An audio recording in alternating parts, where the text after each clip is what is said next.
주보에 있는 대로 그 합심기도 제목을 보시고 2, 3분간 각자 기도를 하시도록 하겠습니다. 다 같이 기도하시겠습니다. 할렐루야. 하나님 감사합니다. 하나님 아버지 감사합니다. 주님께서 주변에서 나갈 수 있도록 서로 조롱하지 말며 서로 비판하지 말며 누구에게 주님 실제로 이 나라가 흘러가게 또 이 시간 이 어려운 시기 또한 지나갑니다. 주님께서 조언해 주시옵소서. 알기하는 결정을 위해서 기도합니다. 많은 회원들이 배가 되어서 주님께서 우리 알기하를 사랑해 주시고 또 회원들의 건강을 위해서 건강을 지켜주시고 나이가 들어가면서 건강하며 영육간의 건강을 도와주시옵소서. 회복이 주의보에 이루어져 박성환 딸 주희 양의 신성공 손태와 성우의 건강 서로들의 고치고 전대로 동의 건강을 위해서 칠태한 목사님의 육전 행보를 위해서 기도합니다. 특히 건강해야 하나님을 섬길 수 있습니다. 저희에게 건강을 지켜주시옵소서. 저희가 60세, 70세가 돼가고 있는데 건강을 지켜주시옵소서. 주님께 온전히 충성을 다할 수 있는 저희들에게 도와주시옵소서. 예수님의 이름 받들어 기도드립니다. 아멘. 다 같이 기독군인 기도를 한 목소리로 드리도록 하겠습니다. 할렐루야. 하나님 우리 아버지, 우리의 모든 죄를 예수 그리스도의 보혈로 깨끗게 하여 주심을 감사합니다. 이 나라의 모든 군인들에게 은총을 내리사 예수 그리스도 안에서 하나가 된 기쁨을 하는 우리를 주님의 사랑으로 충만케 하시고 예수님이 말씀하실 때까지 성령의 능력으로 이 복음을 이웃에게 전하게 하옵소서. 예수 그리스도의 이름으로 기도합니다. 아멘. 찬송인데 이건 복음성가입니다. 복음성가 같이 부르도록 하겠습니다. 선창은 우리 김용호 목사님이 해주시겠습니다. 하나님 한 번도 나를 실망시킨 적 없으시고 언제나 공평과 은혜로 나를 지키셨네. 오신실하신 주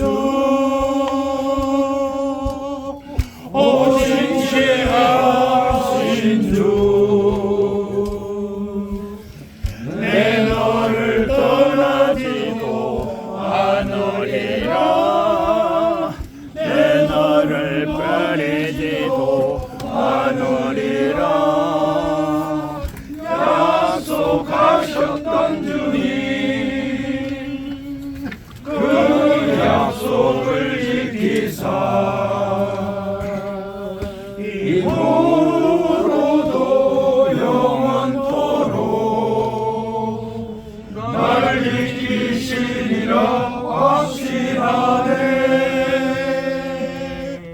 지나온 모든 세월들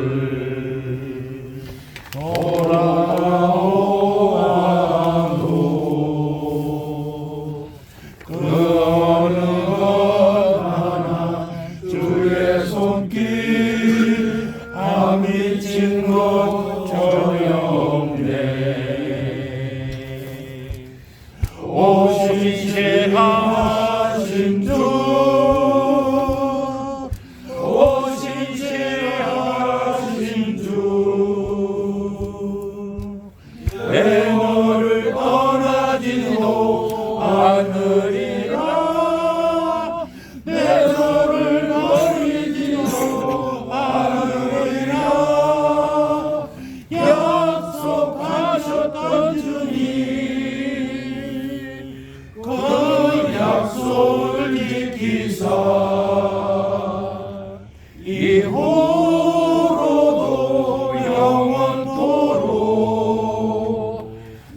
법을 지키시리라 확신하네. 이어서 우리를 대표해서 우리 알기원 회장으로 수고하신 김동엽 장로님께서 기도해 주시겠습니다.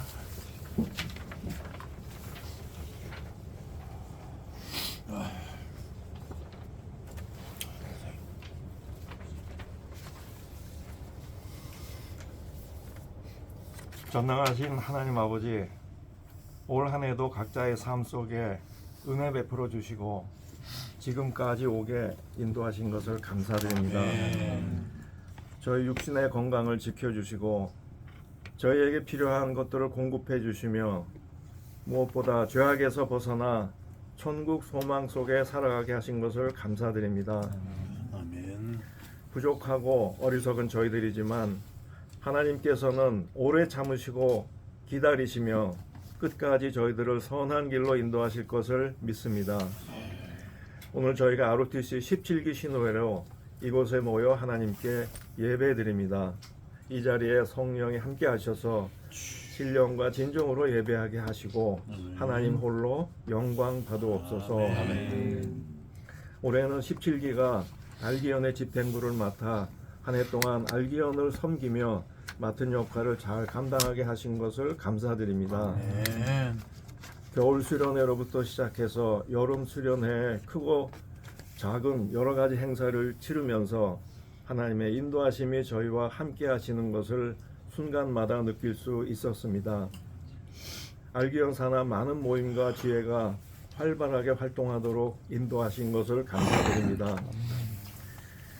저의 알기원이 여러모로 부족하지만 주께서 이끄시는 대로 믿고 나아갈 때에 하나님을 위하여 나라를 위하여 맡은 바 역할을 성실히 감당할 수 있도록 도와주시옵소서.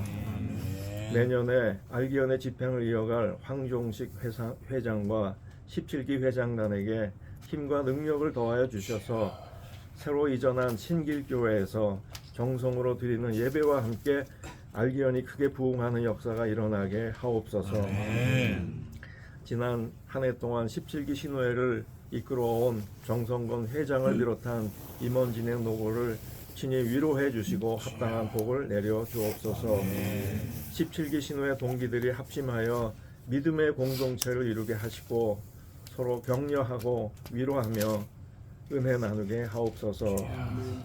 내년에는 더 많은 동기들이 함께 모여 기쁨으로 예배하며 주의 자리로 나아가게 하옵소서. 육신이 연약하여 어려움을 겪고 있는 동기와 가족들이 있습니다. 한 사람 한 사람 치유의 손길로 덮어주셔서 깨끗이 낫는 회복의 역사가 일어나게 하옵소서. 대통령의 자리가 흔들리고 나라의 질서가 무너져 내리는 위기의 대한민국을 굽어 살피사 하나님의 섭리 가운데 다스려지는 이 나라가 되기를 간절히 소망합니다. 속히 안정을 찾고 함께 잘 살아가는 정의로운 사회를 만들어갈 수 있도록 도와주시옵소서. 극심하게 대립하고 있는 보수와 진보가 서로를 인정하며 대의를 위해 화합하는 선진 정치가 이루어지게 하옵소서. 또한 남과 북의 대립이 하루빨리 해소되고 평화로운 통일의 길이 열리게 되기를 간절히 소원합니다. 오늘 이 모임에 오셔서 말씀을 전해주실 박지윤 목사님에게 성령 충만케 하셔서 전하는 말씀으로 갈급한 심령의 양식이 되어 하늘나라를 향한 소망과 위로가 가득하게 하옵소서. 아멘. 모든 말씀 다시 오실 예수 그리스도 이름으로 기도드립니다. 아멘.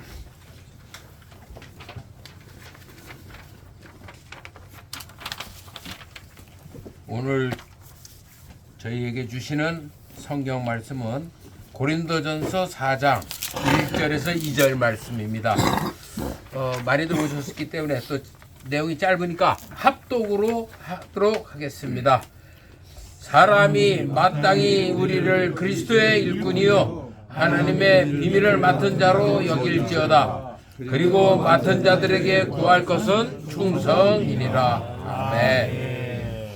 우리 영락교회에서 수고하시는 박지훈 목사님께서 마음의 중심이라는 제 말씀을 전할 때 많은 은혜 받으시길 바랍니다.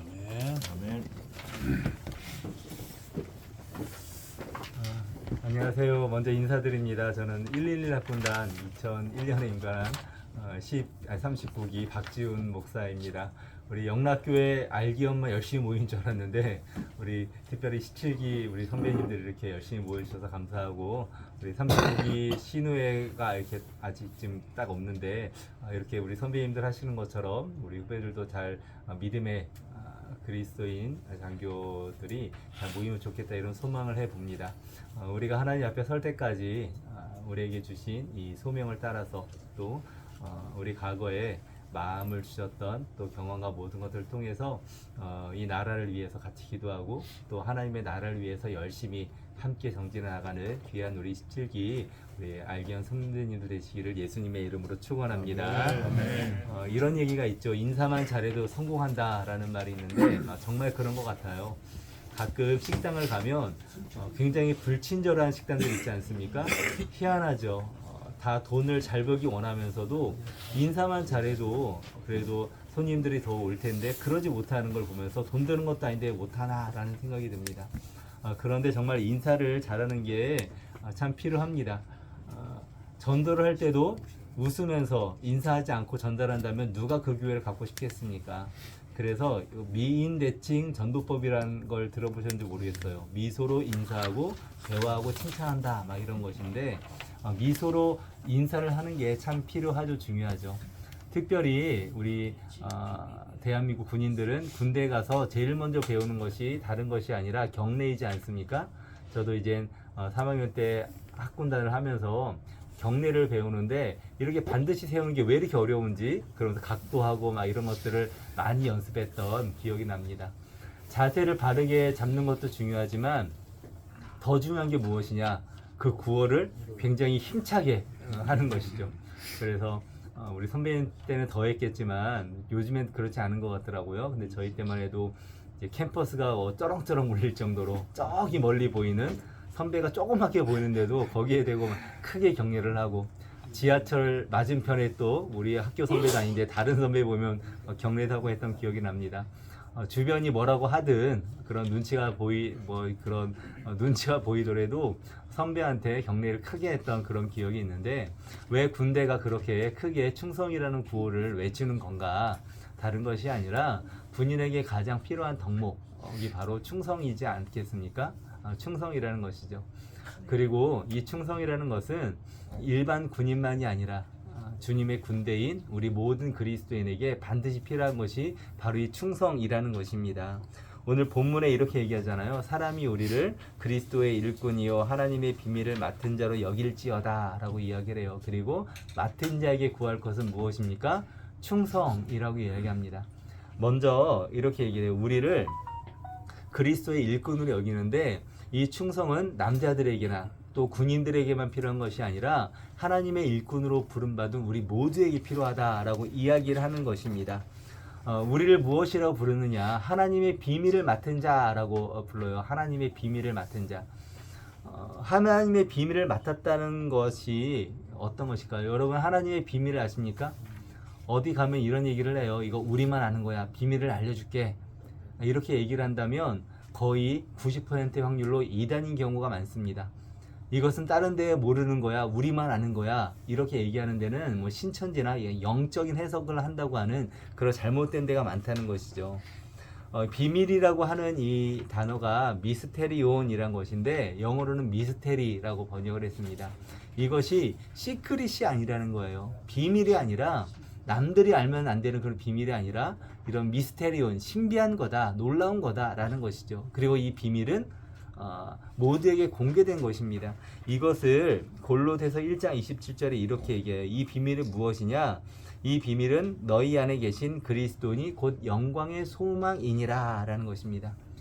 창세로부터 숨겨졌던 하나님의 구원 계획, 그 숨겨졌던 비밀이 이제 계시가 되어서 드러나서 예수 그리스도가 이 땅에 오심으로 그 하나님이 우리를 향한 계획이 무엇인지, 인류를 구원하시기 위한, 모든 사람을 구원하기 위한 그 계획이 무엇인지가 예수 그리스도의 그 태어나심과 죽으심과 부활의 그 속에 담겨 있는 그렇기 때문에 그래서 비밀이라고 하는 것이죠. 즉 복음이 비밀이라는 것입니다. 그래서 이 비밀, 그리스도의 이 복음의 비밀을 갖고 있는 우리는 이 비밀을 어떻게 해야 되겠습니까? 비밀을 맡은 자에게 구할 것은 충성이라고 하는데, 이 충성은 비밀을 남한테 알리면 됩니까? 안 됩니까? 보통 비밀은 남한테 알리면 안 되는 것이잖아요. 그런데 여기서 얘기하는 이 미스테리온, 그리스도의 이 신비 비밀은 널리 전해야 되는 것, 그것이 우리에게 주어지는 의무고, 그것이 충성이라는 것입니다. 충성이라는 것이죠.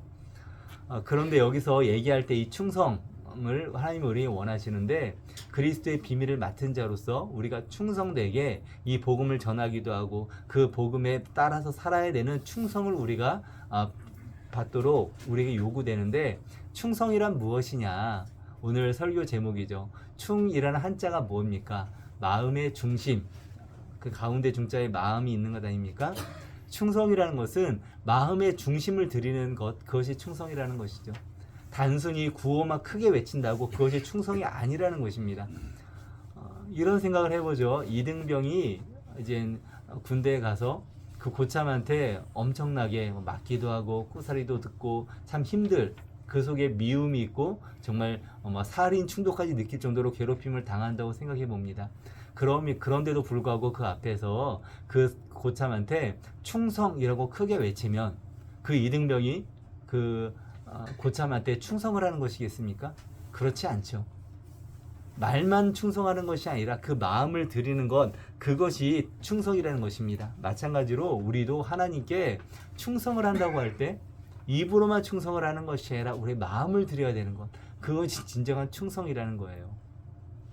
제가 청년부를 맡아서 지도할 때 이런저런 얘기를 하다가 사무엘상 아마 말씀 가지고 이런 얘기를 했던 것 같아요. 하나님은 우리의 중심을 보시는 분이시다, 그 본문이었던 것 같은데, 이런 이야기를 나누다가 어떤 자매가 이런 얘기를 합니다. 아니, 하나님은 중심을 보시는데 왜 남자들은 다 외모만 보냐고. 납득이 되죠. 남자들이 이런 게 납득이 됩니다. 남자들은 뭐 예쁘면 용서되라는 말이 농담처럼 있을 정도로 그러면 안 되지만, 남자들은 외모에 좀 취약한 면이 있죠. 그렇게 됩니다. 그 말을 들은 남자 청년들이 약간 찔리면서도 말을 못하고 있는데, 어떤 청년이 이렇더라고요. 사실 여자들도 잘생긴 남자를 얘기하는 것이 아니라 능력 있는 남자라든가 실력 있는 남자, 카리스마 있는 그런 남자 좋아하지 않느냐, 그것도 외모 아니냐라는 거예요. 맞습니까? 틀립니까? 맞습니다. 겉으로 드러나는 것들에 대해서 현혹된다는 거예요.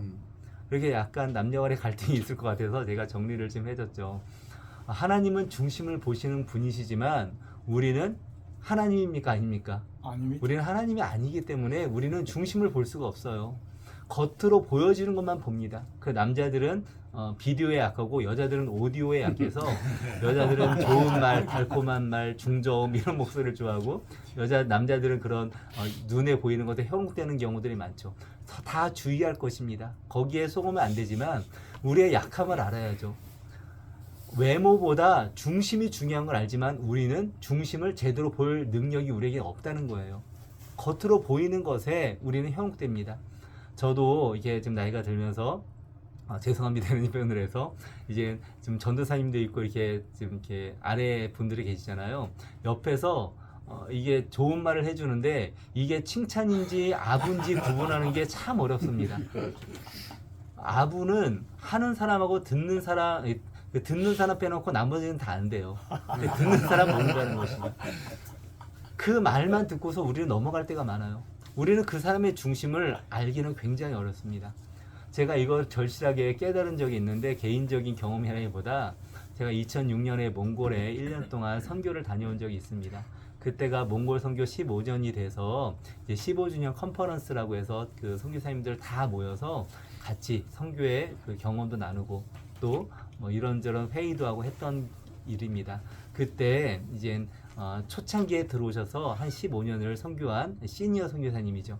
그분이 자신의 초창기의 그 기억을 얘기하는데, 이분은 건물을 짓는 것보다 사람을 키우는 게 중요하다. 그렇지요? 그렇게 생각을 해서 사람을 키우려고 그렇게 노력을 많이 했대요. 근데 교회를 개척하고 몽골 친구들이 오는데 한 청년이 참 눈에 띄는 청년이 있는 거예요. 매일같이 교회에 와서 찬양도 하고 교회 청소도 하고 열심히 봉사도 하고 기도도 뜨겁게 하고 정말 그 모험적으로 이제 막 교회로 온 몽골 친구가 이러니 얼마나 그 선교사님 마음이 뿌듯하겠습니까? 아, 이 친구를 지도자를 키워야겠다라고 거의 한 8년 9년을 키웠답니다. 키우고서 이제 이 친구를 이제 지도자로 세워야 되는데 이 친구가 어느 날 이런 얘기를 하더래요. 자기는 고향이 어디 시골 비행기로 1시간 정도 가야 돼. 근데 차가 잘 이제 차도가 잘 돼 있지 않지 않습니까? 그래서 차로 가면 한 일주일 걸리는 거리인데 비행기로 가면 1시간 정도 되는 거리에 그 지역에 사는데 그 지역에 복음이 들어가지 않다. 내가 그 고향에 돌아가서 복음을 전하고 또 이게 그 성경책을 좀 전하고 싶다. 근데 몽골 성경이 그때 몽골에는 없었을 때입니다. 번역이 안 돼서. 중국에 내몽골이라는 곳에 있었는데 그래서 내가 내몽골 가서 중국 안에 있는 그 내몽골이죠. 내몽골에 가서 성경을 얼마만큼 한 몇백 권 사서 가지고 와서 내가 그 고향에 가서 성경을 주겠다라고 얘기하는 거예요. 얼마나 기특합니까? 정말 뿌듯하죠. 그래서 이 선교사님이 한국에 이렇게 좀 얘기도 하고 교회 얘기해서 헝콜도 받고 해서 이제 중국도 갔다가 또 와서 성경을 사야 되니까 몇백만 원을 후원 받아서 이제 보낸 거예요. 그 당시에 청년들이 대학교 졸업하면 받는 월급이 한 10만 원 됐습니다. 그러니까 수백만 원이니까 굉장히 큰 돈이잖아요. 근데 그 큰 돈을 들려 보내서 내몽골로 보낸 것이죠. 그 성경을 사라고. 그래서 갔는데 그 친구가 지금까지 안 돌아오고 있대요. 어디 간 거겠습니까? 그 돈 가지고 어디 간 거예요. 그런데 언더우드 선교사의 이 말을 보이지 않습니까? 이 말을 아십니까? 조선 땅에 왔을 때 이 조선 땅의 사람들의 마음이 보이지 않습니다 라고 기도를 했다고 하죠. 뭐 어느 소설에 나오는 얘기라고 하긴 하는데 선교사님들은 정말 이 언어도 통하지도 않고 문화도 모르고 이런 사람들의 그 속을 알 수가 없어요. 앞에서는 정말 잘하는 것 같고 하는데 그래 알고 봤더니 그 선교사를 통해서 자기의 이익을 취하려고 하는 사람이 많았다는 것이죠. 그래서 참 부끄러운 우리 한국 그 선교 역사 중에 하나도 있는데 어떤 선교사님은 집에 이제 자기 집을 도와주는 한국인들 이렇게 보지 않습니까? 그런 사람들을 테스트해 본다고 곳곳에 일부러 동전을 놓았답니다. 왜 그럴까요? 그 동전이 없어지나 안 없어지나 확인하는 거예요. 믿을 수가 없다는 것이죠.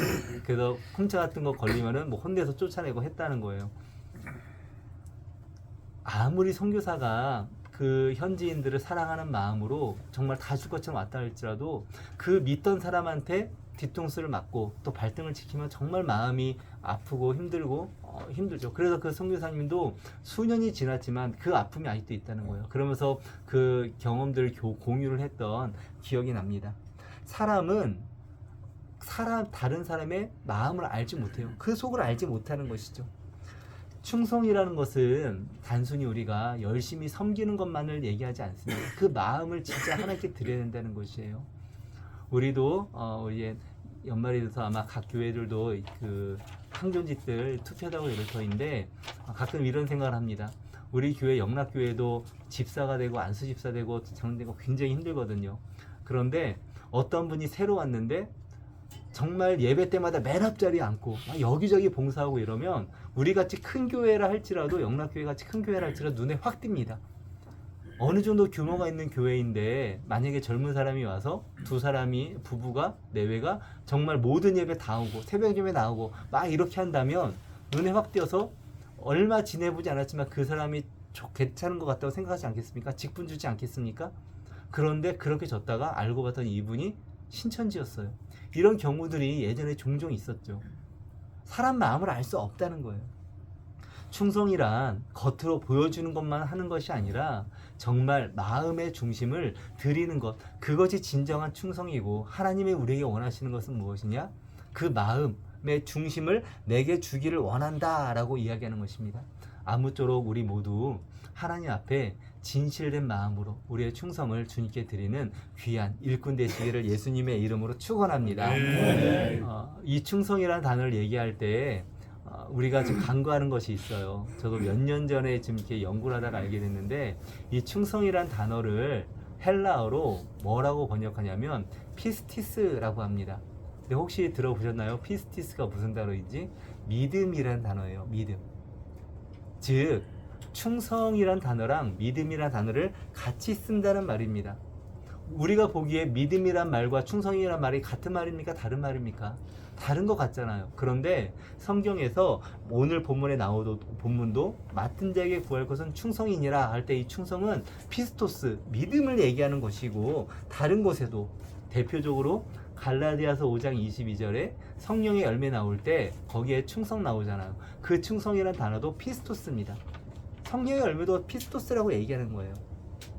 왜 믿음을 충성이라고 번역하였느냐? 이 믿음은 구원받는 믿음을 얘기하는 것이 아니라, 이 빌리브, 그 구원받는 믿음을 얘기하는 것이 아니라 페이스풀을 얘기합니다. 신뢰할 수 있다는 것이죠. 믿음직스럽다라는 것입니다. 즉 하나님이 우리에게 구하시는 것은 믿음직스러운 그런 일꾼이 되기를 원한다는 것이죠.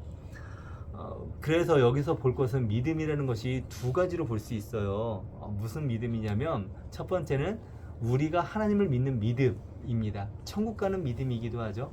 우리가 그 믿음으로 구원을 받는 천국 가는 믿음이기도 하고, 그런데 오해하지 말 것은 믿음이라는 그 차표를 가지면 천국을 가는 것이냐, 예전에 그 구원 열차 하면서 그렇게 얘기하지만, 우리가 하나님을 믿는다는 것은 무엇을 믿는 것이냐, 이것을 우리가 고민해 볼 필요가 있죠. 믿음이란 하나님이 계시다는 것을 믿는 것이, 그것만을 의미하는 것이 아닙니다. 야고보서도 이렇게 얘기해요. 너가 하나님이 한 분이신 줄 믿느냐? 귀신도 알고 떠느니라 라고 얘기해요. 하나님이 계시다는 것 자체는 귀신도 안다는 것입니다. 귀신이 믿음이 있는 겁니까? 그것은 하나님이 계시다는 것 자기가 아는 것이지만, 그것은 구원받는 믿음이 아니라는 것이죠.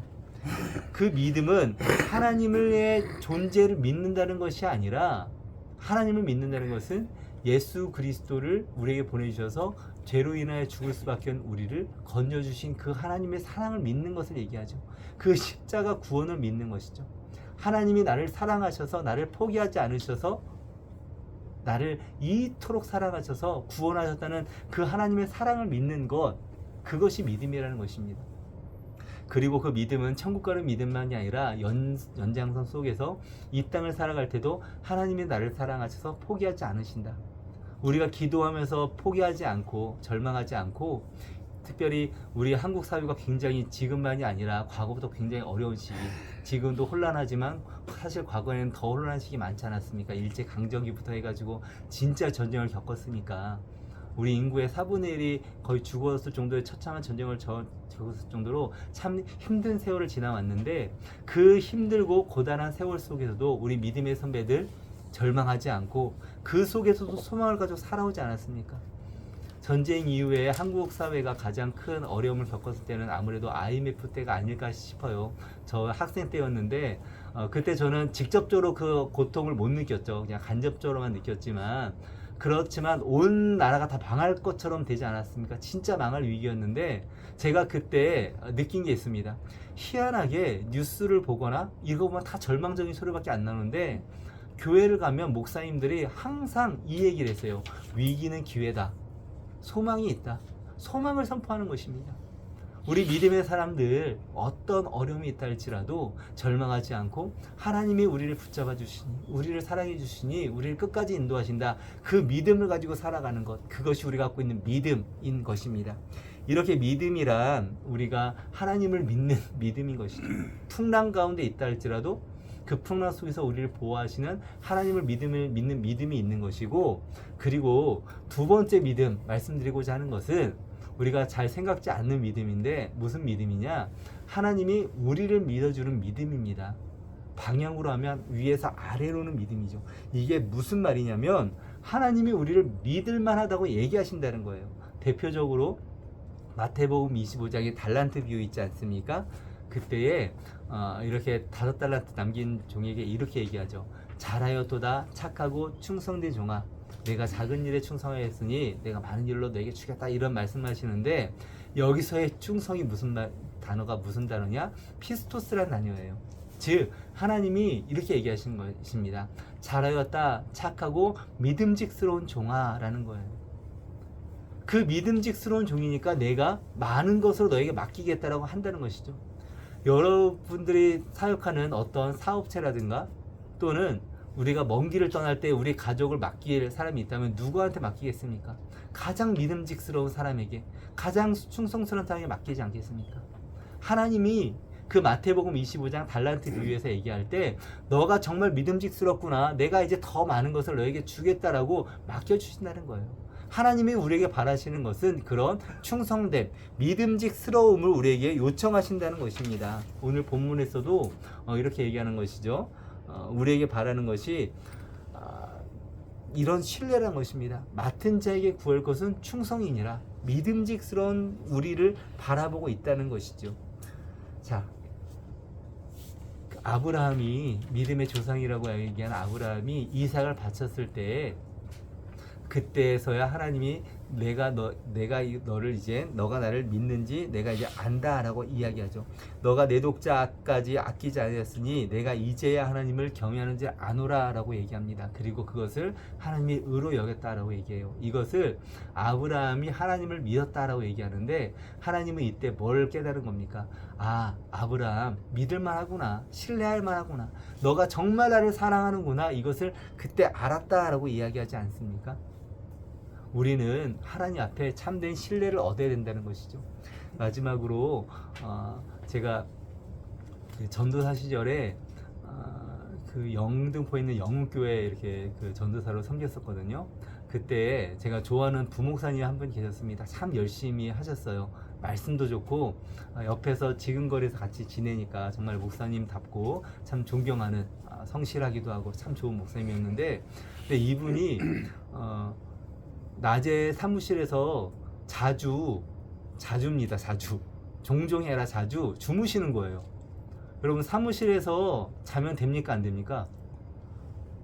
우리 교회 어느 권사님들은 이 목사님들 사무실에서 자도 되죠 라고 얘기하시는 좋은 분들도 계신데, 만약에 내가 사업을 운영하는데 직원이 사무실에서 잠자고 있다, 어떻게 해야 돼요? 이 직원은 징계를 내든가 뭘 해야 되잖아요.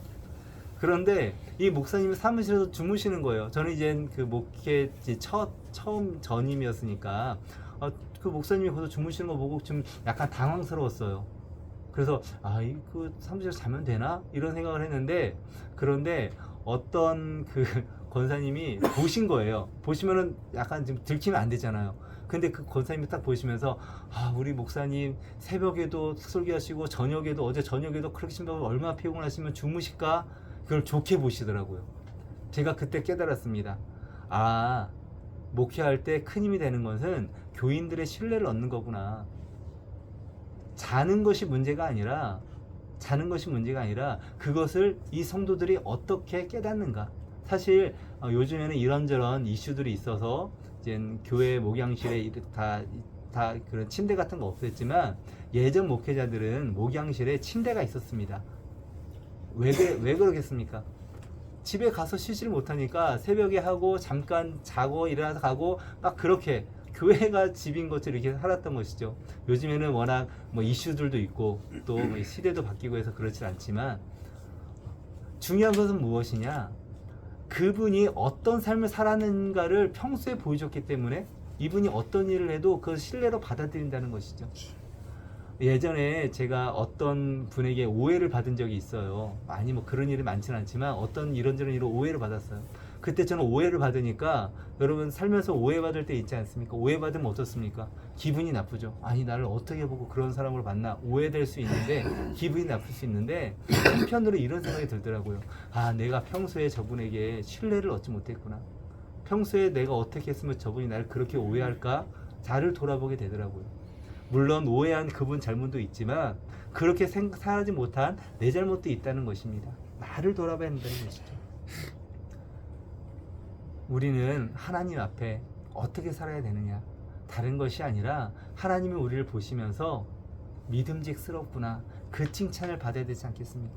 우리도 이 세상 떠나서 주님 앞에 갔을 때에 하나님께 가장 귀한 칭찬, 착하고 충성된 종아, 너가 정말 마음을 다해서 나에게 충성을 다했구나, 내가 너를 믿을 만하구나, 내가 너에게 맡길 만하구나, 그런 칭찬을 받는 귀한 일꾼들 되시기를 예수님의 이름으로 축원합니다. 함께 기도하겠습니다. 사랑의 하나님 아버지, 우리를 주의 귀한 일꾼 삼아 주시어서 우리 각 교회에 또 직분자로 또 주님을 섬기는 자로 세워주시고 또 우리의 젊은 시절에 나라를 위하여서 헌신할 수 있는 기회를 주시고 저 충성을 할 수 있는 은혜를 허락하여 주시니 감사합니다.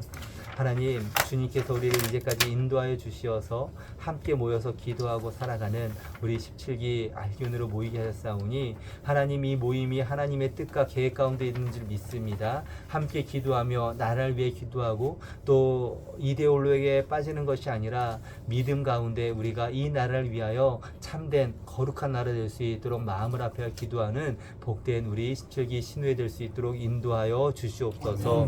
오늘 주신 말씀처럼 참으로 우리가 하나님 앞에서 믿음직한 신뢰할 만한 그런 충성된 종으로 설 수 있도록 인도하여 주시어서 우리의 평생에 주님만을 높이는 복된 일꾼 될 수 있도록 도와주시옵소서. 우리의 삶을 온전히 맡겨드리오며 예수 그리스도의 이름으로 기도하옵나이다. 아멘.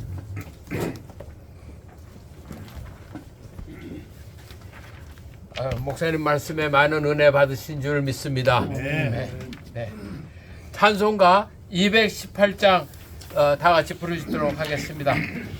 내 마음과 정성을 다하여서 주 너의 하나님을 사랑하라.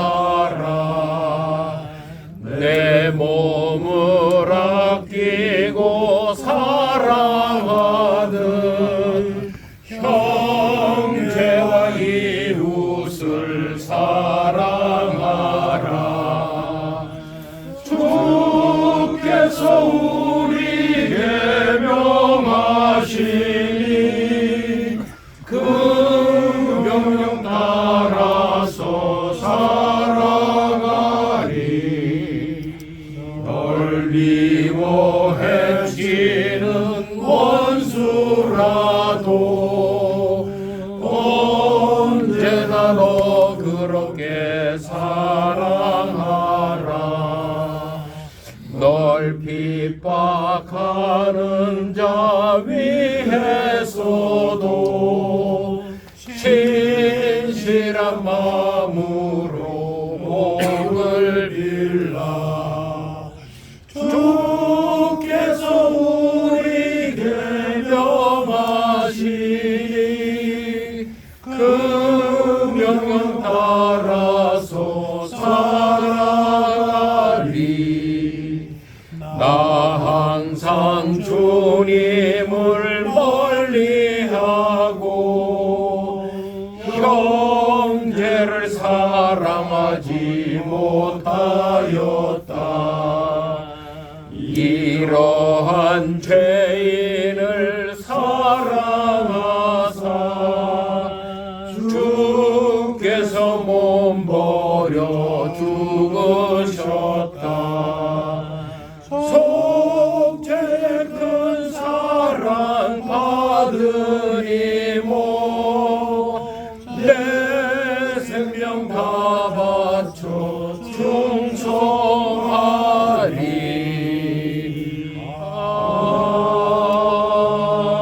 아멘. 우리를 위해서 박지훈 목사님께서 축도하심으로 일부 경건회를 마치도록 하겠습니다. 지금은 우리를 미쁘게 여기사 하나님의 귀한 복음의 일꾼으로 삼아주신 아버지 하나님의 크신 사랑과 우리에게 지극하신 사랑으로 그 생명 아끼지 아니하시고 십자가에 내어주신 아버지 예수 그리스도의 그 은혜와 성령 하나님의 감화 감동하시며 함께 하시는 그 역사가 오늘 아루트시 17기 신우회로 모여서 함께 기도하고 중보하고 나라를 위하여 교회를 위하여 또 서로를 위하여 함께 기도하며 나아가는 사랑하는 우리 17기 회원들 머리 위에 또 여러 가지 여건상 이 자리에 나오지 못하지만 함께 마음을 모으는 모든 우리 17기 회원들 위에 이제로부터 영원토록 함께하여 주시기를 간절히 축원하옵나이다. 아멘. 감사의 박수.